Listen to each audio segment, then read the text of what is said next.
Okay, Andy, it's the holidays.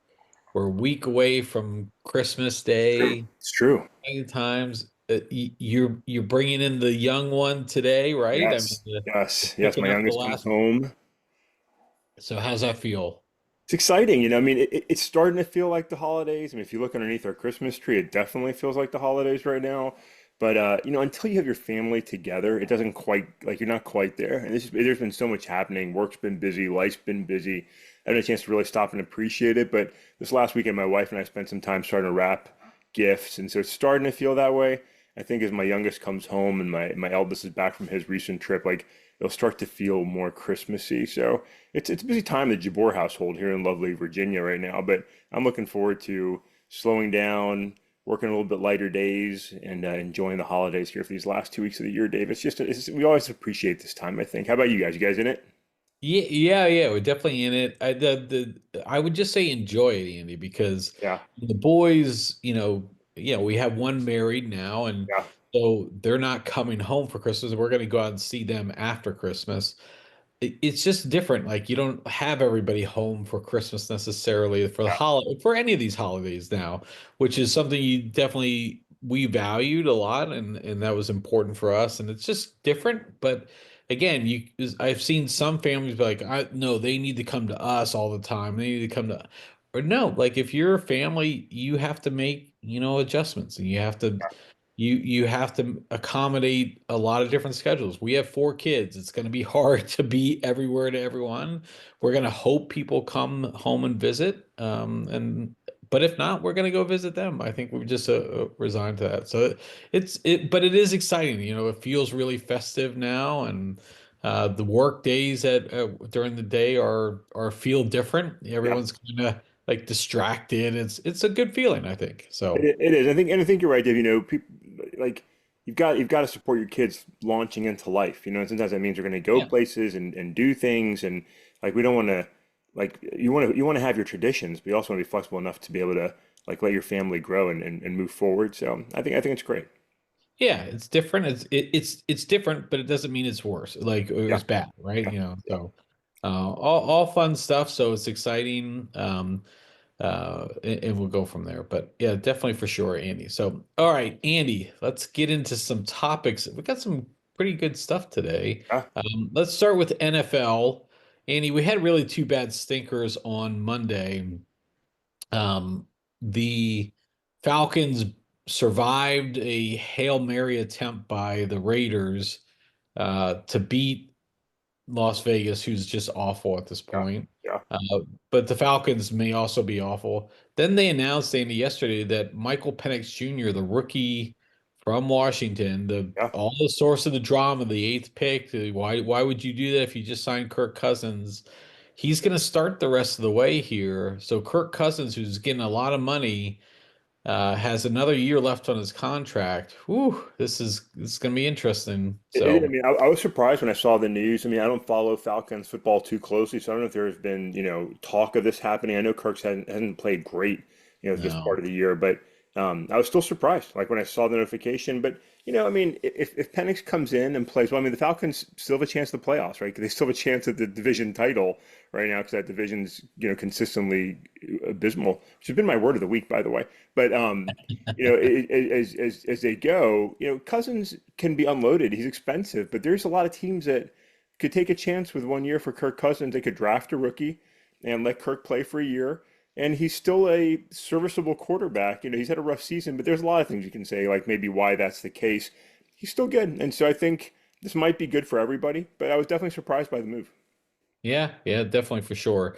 Um, it's just a weird franchise. They had a Yeah, chance to sign Bill Belichick as their head coach, and everyone kind. It sounds like all the inner drama was everybody was against him, other than the owner. yeah.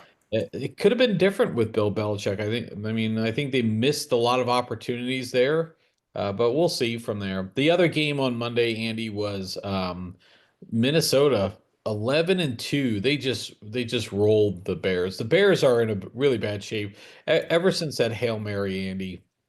They just really haven't The same been the team. same, and they're in a death spiral. There was this theory like when you get a new coach in because the old coach is so bad that the players would start playing harder for him. I think it's gone in the other direction. Not to say that they liked Matt Eberflus, but at the same time is the last 2 weeks have been really abysmal. Yeah. That franchise is going to be in a tough situation. The name I keep hearing for the coach there, though, is your offensive coordinator, Mr. Johnson. He's going to have some decisions he's going to have to make this year.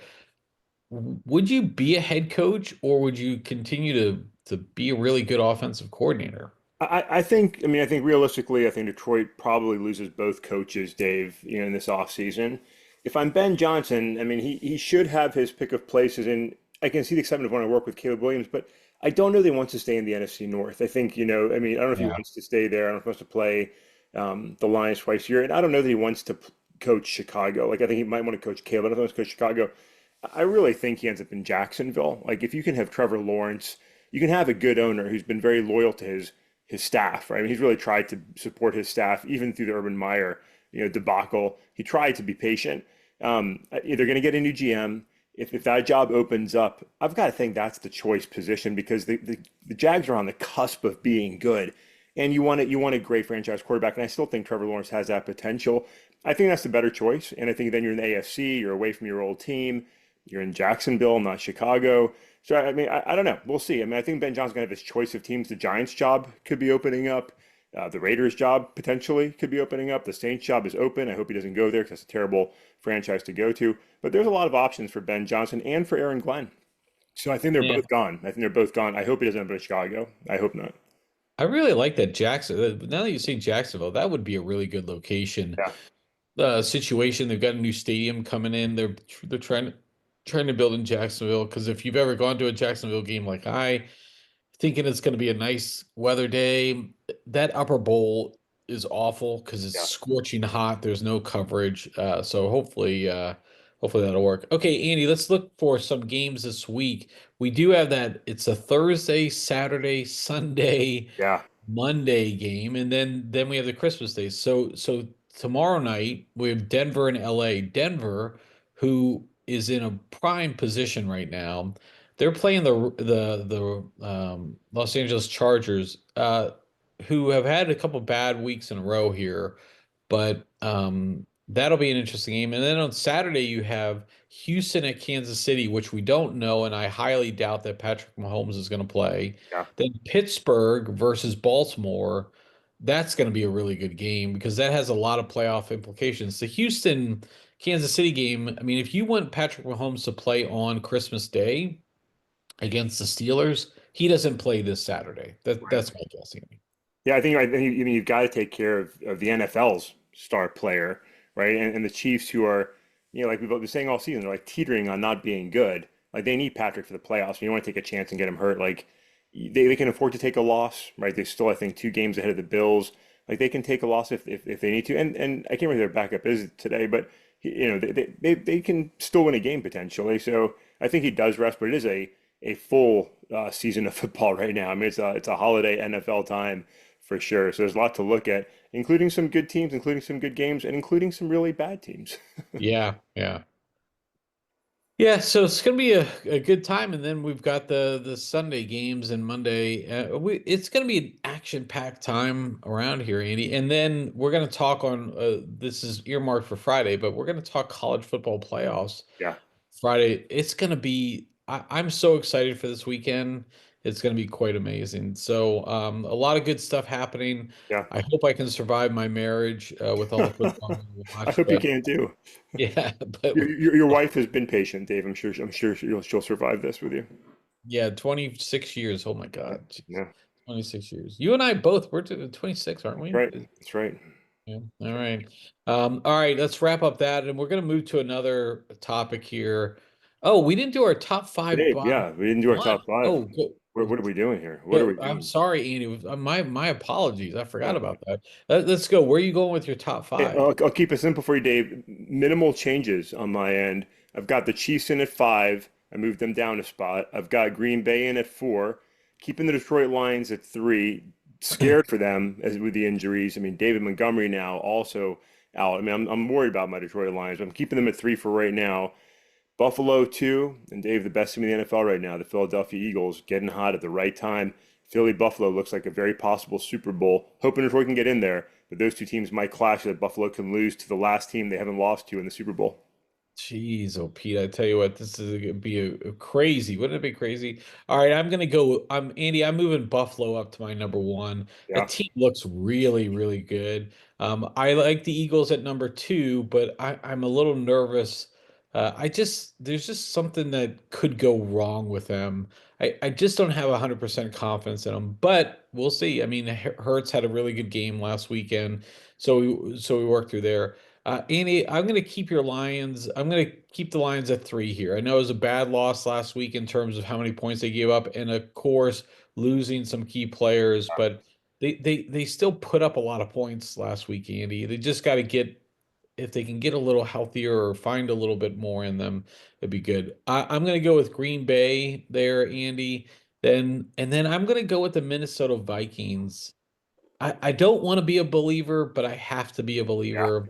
So three NFC North teams, Andy, in my top five. Yeah, So I mean, one, I think it's similar last week. You had the Chiefs out of it, and it's tempting. I mean, it's tempting to put the Vikings in there because they keep winning football games, Dave. So, I mean, that's I think we're pretty similar, pretty similar. And Dave, I think no change to the bottom one. I think the Giants, Giants, yeah, they're bad, the Andy. worst. Yeah, It's really bad. I mean, your Cowboys stink, but the Giants are really The bad. Cowboys do stink, and that would be a like they would battle it out if they had to play again, but it's pretty bad. Yeah, So pretty bad. okay, all right. Sorry about almost missing that, Andy, but glad we got it in, Oh, we got in. Oh, we got in. it's so crazy because we're almost at the end of the football season. I don't want to think about it. I don't So, either. I don't either. um, okay, Andy, another sports topic. I posted a tweet about this, or Yeah, not a tweet. I can't say tweet anymore. I'm not even on Twitter or X. I mean, I barely look at it anymore. yeah. Uh, Blue Sky. What do we call it on Blue Sky? Do I think it's just a post. I know it needs a sexier name than a post, but I think it's just a post. you flutter on Blue Sky? So, okay, Andy, we talked a little bit about the PLL in the past, the Premier Lacrosse League. Yeah, We talked about how we have a love for this. Like you went to the championship game in the early years. I went to this year. They rebranded and put teams in markets in terms of it's always a rotating show. Like every week they're in a different city.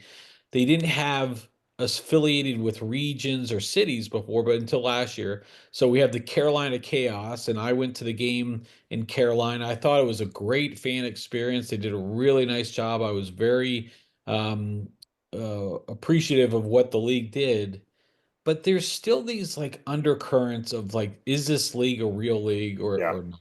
yeah, And they go up, they put their best their playoffs against the NFL and college football.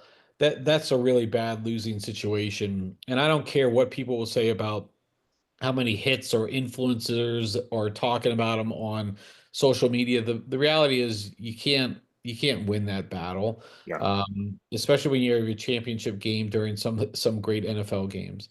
Well, now news came out of my Carolina Chaos this over the last 2 weeks that all of a sudden just their entire coaching staff resigned, and that was it. Like, yeah, hey, and it was resigned over a coaching change. Well, in most leagues, the head coach gets to decide who the assistant coaches are. But as the news has been coming out, and this was just widely reported in Inside Lacrosse the last day or two, they did a little bit more detail. Apparently, this was league directed. yeah, They asked the head coach, Andy Towers, who's won a championship and been to the championship game on several occasions, to replace a member of their coaching staff who had been with Andy Towers for since the inception. He refused. The entire staff then just quit. yeah, Andy, there's a lot of details in there. I mean, apparently the league has a evaluation process. The league is owned by one entity. yeah, Paul Rabel and his brother founded this league. They own it. They make all the decisions on a lot of fronts. But this is where you're starting to see some of the holes here. You know, when you don't have individual ownership and you're directing coaching changes, that's a challenge. Now, apparently, they have an evaluation system, and there were some players who voiced some concern about one of the coaches.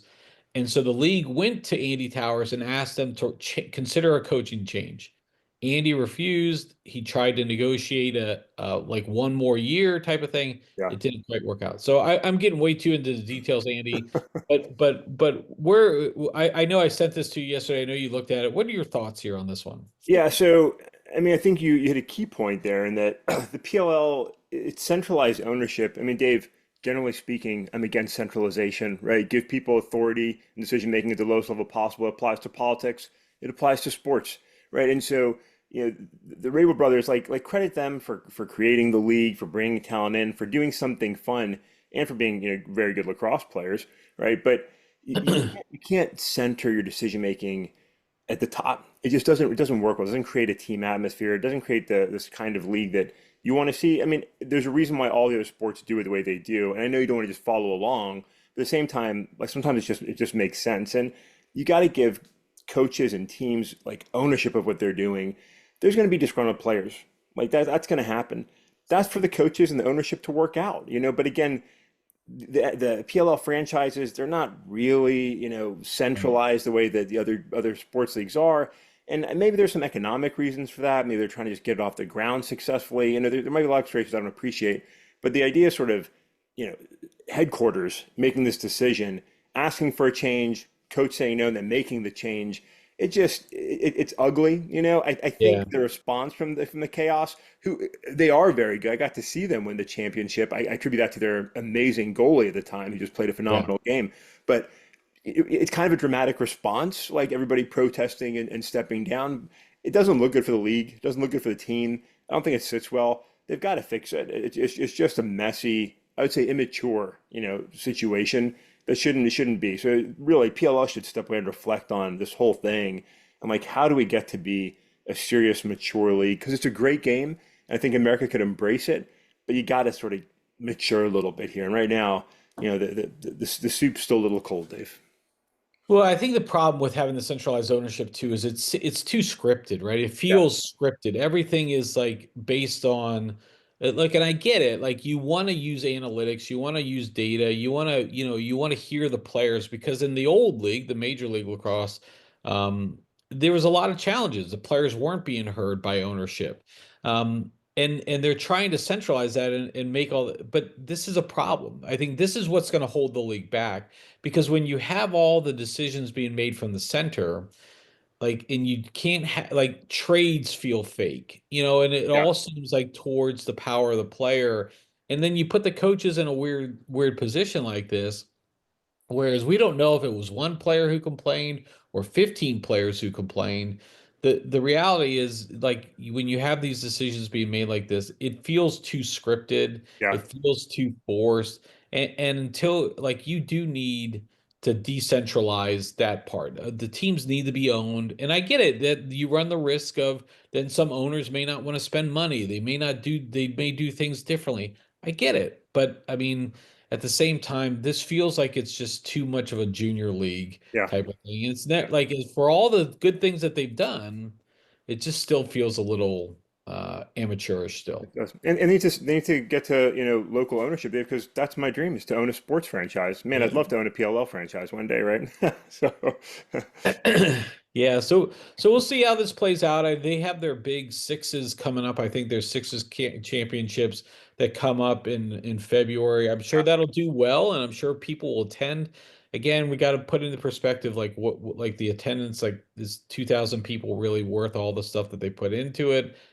Again, it's a fun experience if you it go to a is. game. I think you appreciate that Yeah, too. I yeah, think this is not a good look for that league right now.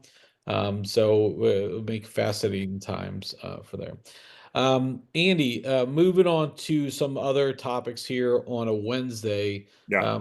Or you know what tomorrow is, Andy, by any chance, other than being Thursday? December 19th. Okay, that's good. That's a correct answer. It's also the day that they released the teaser trailer for Superman, the next Superman movie. That's true. The That's the true. reboot of I guess the DC cinematic Yeah, universe yeah. here, I guess, if we're gonna call it that. Can we stop calling them cinematic universes and all of the, I don't know, DCU. DCU? I don't Okay. Are you excited about this Superman, Andy? I I am. I'm excited. I'm excited about James Gunn and sort of the new DCU because I think like I have confidence in James Gunn. He can make a good movie and a fun movie, and DC desperately needs that. And look, Superman, as cheesy as he is, right? I mean, Superman's a cheesy character. Yeah. He's way too powerful and just kind of ridiculous. But he's cool. You know, he's cool. And I mean, no one will ever be Christopher Reeves. But I'm excited to see what James Gunn can do, and it could be really, really fun, I think. Yeah, so I was going to ask you, who's your is Christopher Reeves your favorite Superman? Yeah, I mean, I think Henry Cavill is great too. I think he did a really good job and he was likable, but I mean, you can't beat Chris Reeves. I mean, and I think we talked about this a couple of months back. Just like I saw a clip of the old Superman movies with him, and like you just look at me like man, he was really good looking and he looked like Superman. Physique wise, I mean, he wasn't there, but it was the '80s, Dave. Like very few guys were there back then, you know. But he had the look and he's had that clean Superman, smile and. I loved it, and it's just fun memories for me from the very good, first couple movies to the very silly last couple of movies. It was just fun. Yeah, yeah. I like Henry. He was probably my favorite, but Yeah, Christopher Reeves is good too. I mean, Superman 2 is one of my favorite Superman movies. yeah, Like I know he's cheesy. I know it's kind of cheesy, but I do like Superman. He's like like you have to build around Superman. yeah, yeah, And I think we have to try to make it not seem so over the top. I really like the first Superman with Cavill. Um and I was disappointed that they didn't give him more of a run as like a single show. They went right into Batman versus Superman and then Justice League. Like give him two or three standalone movies, and I thought that could have worked out a lot better. yeah. And I think that was some of the failings for DC. Like, where would you rank Superman in your like superhero rankings, Andy? You mean as far as like is he a cool superhero?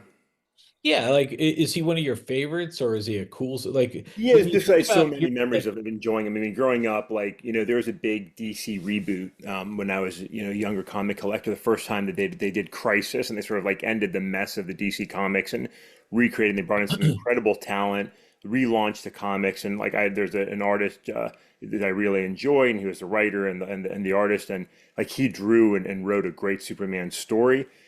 So I really enjoyed him in the movies. I enjoyed the comics. Just he's just that super character, right? I mean, whether it was the old Super Friends, like Superman could always save the day, and even the old black and white, like when you go back and watch those reruns, like there's just something fun about Superman, right? He was just this awesome presence. Batman was like I've always liked Batman, but he's always been kind of cheesy, right? I mean, Batman's just a dude in a suit, right? Or he's just a rich guy in a suit running around fighting crime. I like the old '60s show because it was as cheesy as the character, really. But Superman was cool. He was just alien, saving Earth, all good, right? Superman was all good, right? Truth, justice, and the American way. How can you not love that? Yeah, yeah, I think that's fair. I mean, I always liked Superman and Batman beginning because again, you mentioned the Justice League. I think that's a iconic show for Saturday morning cartoons. Yeah, Everyone loved the Justice League versus the Legion of Doom, yeah, you know, the Wonder Twins, right, and all that right. other stuff. I mean, always those great characters. And I never was a big Marvel fan. Like yeah, of course you like Spider-Man, but like some of these guys I didn't in Captain America, but like I didn't really follow those as much as I followed the DC ones. Yeah, And I think what's just been, I guess, what you really see is, you had Superman and you had Batman, those Michael Keaton Batmans, and then they started going off the rails on some of those. Whereas Marvel then took it over, and now obviously Marvel's got a lot more front and center.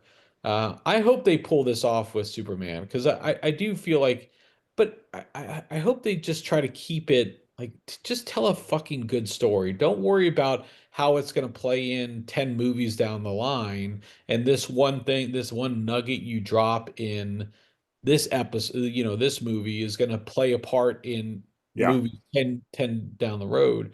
Like, just tell a good story. Let's just get back to basic cinematic universe kind of stuff. So I will say I trust James Gunn. I have yeah. confidence in him, so I'm looking forward to seeing what he does. I think there will be there will be tie-ins and things like that, but I think he can do it in a smart way. So let's see, Dave. I've got let's see what the James Gunn universe looks like. I'm excited about it. Okay. Yeah. I think our Peacemaker show is going to be coming back. Speaking of being tied in, like, Yeah, I mean, I'm excited for John Cena coming back in and I am too. I am doing some too. things there. You got So, super positive, always happy. John Cena. Yeah, appreciate him. okay. All right. All right. Andy, we'll probably close that one up here too. I think we've moved pretty efficiently today. I think, We did. We did. It's that holiday spirit, Dave. I mean, and Dave, we're going to a slight holiday schedule next week, and I'm excited about that because I think everybody wants to just enjoy their holiday season, and maybe they want a little bit less of our podcast next week. But it's how is Christmas. that possible? I know. I know. We're still going to pod on Monday. We're most likely going to pod on the following Friday. We will not be podding on Christmas. Maybe you'll get maybe Andy. We should do like a video and upload it to YouTube or something like do like when take a selfie video, show all your cool presents or something. We'll see. We'll see. Let's see where we go. I don't. I'm. Let's. You're in charge, Dave. I just follow your lead. Okay. I'm just All here for the right. ride, man. I'm just here in my Macho Man shirt. I, Here for the ride. I was gonna say that's a ooh yeah, and Gotta love it. Gotta love it. You know what I mean? I mean the Macho Man was like I know He- there's been a lot before and after, but he's one of the like if you ask wrestlers or if you ask just a person on the street about like name your top five wrestlers, yeah. don't you think Macho Man comes up Oh yeah, and Sarasota, Florida's finest. I mean, everybody knows the Macho Man. He had the personality, the voice. The character was great. Good guy, bad guy, cheater, savior. You gotta love Randy Savage. I mean, Macho Slim Man, Jims? Randy Savage, total pack. Plus Elizabeth. I mean, he had the Oh partner. I mean, it was come on. They got yeah. married in the ring, Dave. You gotta love it. You gotta love it. Did you ever do you ever watch those on A&E? They have those WWE stories, Yeah, like the biographies or whatever. yeah, Have you ever seen some of those? yeah, yeah. Uh, I think I watched. I think after you pointed me to it, I think I watched it. they did a fascinating one on the Macho Man, and these guys have got really interesting stories. The whole thing about their character arc too, and really they become that person. I mean, Yeah, it's just it's fascinating. But I love the Macho Man was snap into a Slim Jim too, Andy. yeah. So That's right. yeah, That's right. I think everybody knows how to do some of that stuff. That's So right. Yeah, he was just super fun. So it's unfortunate. He had a rough finish. A lot of these guys yeah. do. A lot of wrestlers, they don't go out in glory, unfortunately. But yeah, thanks for the memories, Randy Savage. Yeah, all good times. All right, Andy, let's wrap up for Wednesday. Good pod today. Good to connect with you. We got Likewise. one more. Hey, Andy, on Friday, we're going to talk college football playoffs. Yeah. Let's also talk our holiday traditions, some of the things that we really like to do. So, Okay. All right. Looking forward to it. That'll be fun. That'll be and fun. then we'll try to squeeze in something else. Hopefully, nobody else does something wrong next week. Somebody will, but so have a holly jolly Christmas. It's the best time of the year. I'm excited, Dave. I'm excited. It's fun. We're almost there. All right, we're almost there. All right, Andy, enjoy the family getting back together today, and we'll catch up with you on Friday.